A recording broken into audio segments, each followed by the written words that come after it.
Hello everyone and welcome back. In this video I'm going to talk to you about a new proposed law that has been floating around in Seattle, Washington, and I'm going to put a link to the article in the description to the video.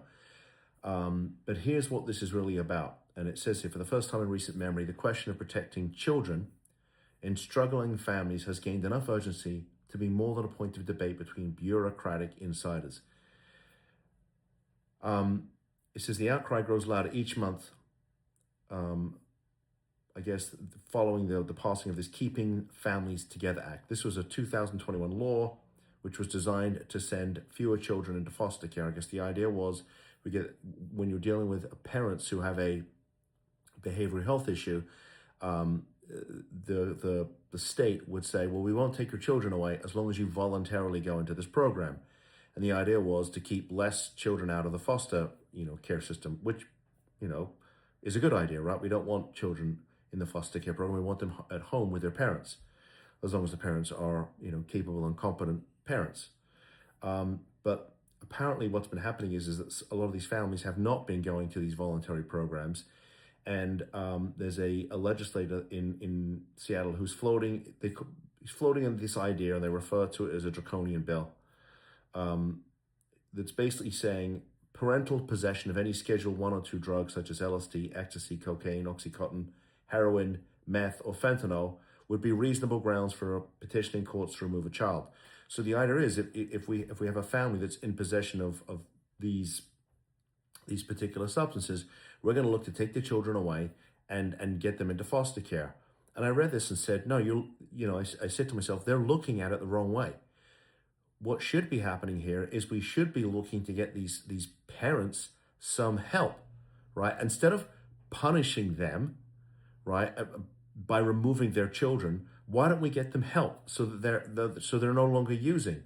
And yeah, I mean, if you're asking someone with a behavioral health issue to voluntarily get help, I think that's a big ask. I mean, we're talking about a disease here, and if someone has a disease that basically controls their mind, it's as if their mind has been kidnapped, expecting them to actually go into treatment, stay long enough so they can get well, I think to be perfectly blunt, it's a ridiculous idea. I'm not saying it never happens. I'm saying that it's very difficult, and that's where we come in, right?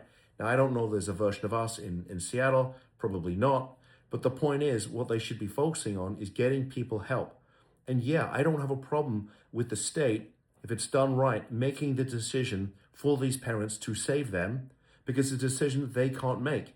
And instead of spending money fostering children and ripping them away from their family, why don't we spend the money on making treatment available to these parents? And if we have to, getting a court order to make sure that they go and stay long enough. So that's my position. I'm not a big fan of breaking up families. I am a big fan, and our mission is to save families. That means people need to go to treatment, and they need to stay long enough in a clinically appropriate facility. They need to take their medications if it's clinically appropriate, and they need to work a continuum of care, right? I mean, typically, in our experience, it's a year-long journey. You're not fixing this in 30 days. It just simply doesn't happen. So I'll put a link to the article. I'd be interested to hear what your thoughts are on this, whether you agree with me or disagree. If you have any comments, if you want me to make a video about something that you as a family are seeing, I'd be interested to hear that. I love making content for you guys, because if it applies to you that's watching, it's probably applying to other families. So post your comments, your questions. I read them all, and I typically respond within 24 hours. If you like this video, yeah, thumbs up really helps us.